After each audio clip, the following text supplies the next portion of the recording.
Koro en gima tek nyaka wuoth kode mos. Gima nyaka pim. Sa koro mayo wawang'o lakini aneno ka jopiny mang'eny. Ok mawa badwa to ka waneno. Jopiny penjo ni penjo no osianyni to koro opange nang'o? Odoge siasa koso kodoge siasa, odhi bedo gavana, odhi bedo mbunge, odwa timo ang'o? Gimoro ka gimoro nigi kinde kod thuolo. Gima ng'eyo ni Nyasaye nochweya mondo atine jopiny. Kaka biro tiyo ne jopiny, obiro nyisa e sama owinjore. Chwech to chweya ni mondo atine jopiny.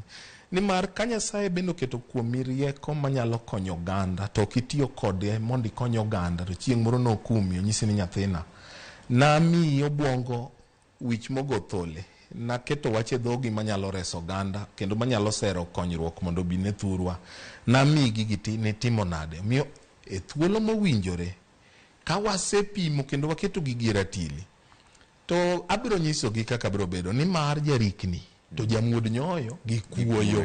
An kuoyo kadwar wayiera mos kai wamuod nyoyo. Osiani ka koro waloro sani ni ang'o madier ni mondo jopiny owinj kwa kuomi sani? Ka watieko an gi weche ariyo. Mokwongo, jothurwa, waheruru ohala, wapuonjre uru, wabeduru piny. Ka wasego siasa e base, ing'eni kidhi tibiro yudo kama ni base. Base kusebedo piny mugo e siasa, beduru piny mondo wach ohala. Omera joka winjo uso ganda pesa di. To ulalru ni to watim nang'o mondo wambe wabed gi girwa mwamake lwetwa. Biro konyowa maduong'. To mar ariyo, yie na yieya. Nikech abedo gi lal maduong' Trevor.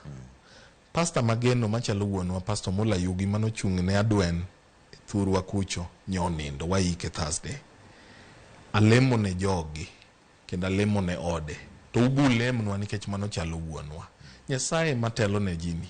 Otelnu mako yombo uto donge dienge umako gweu kato chielu gi rembe mako tuo mo nying Ruoth Yesu. Erokamano. Watimo mos kuom lal mane yudo. Erokamano. Erokamano ahinya. Mano Honorable David Osiany.